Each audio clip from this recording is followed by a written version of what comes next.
So close, I can taste it now.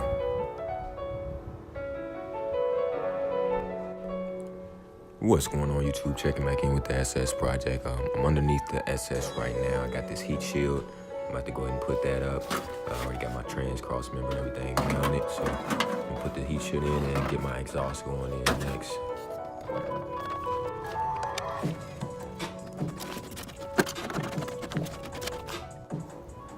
I done lost the nuts and bolts that goes and holds the rear of this exhaust up, so I got a little bolt box. I'm just gonna check into it, see if I can get me some that'll fit up in there, and the nut that goes in there too.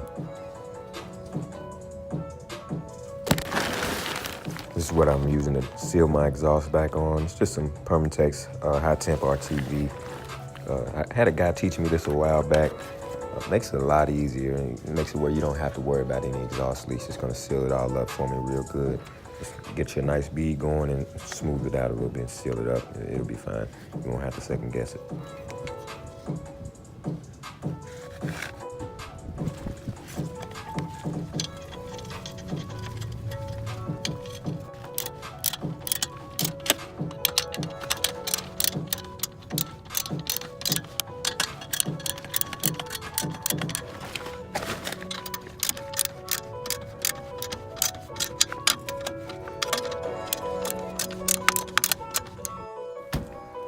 All right, so we're making progress. I got my exhaust hung back up.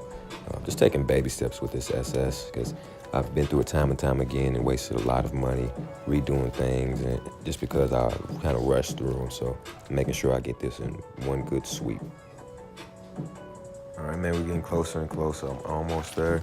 I'm just hitting a stopping point right now. I need to deal with my injectors, go ahead and clean them. And I got these two brackets, and I'm just kind of not sure where they go. So got to do a little bit more research. Also have that pulley that I need to attach to my alternator. All right, that's it for this episode. Make sure you guys like, comment, subscribe for more. I also have some other Chevys I'm going to be uploading some videos on too, so stay tuned.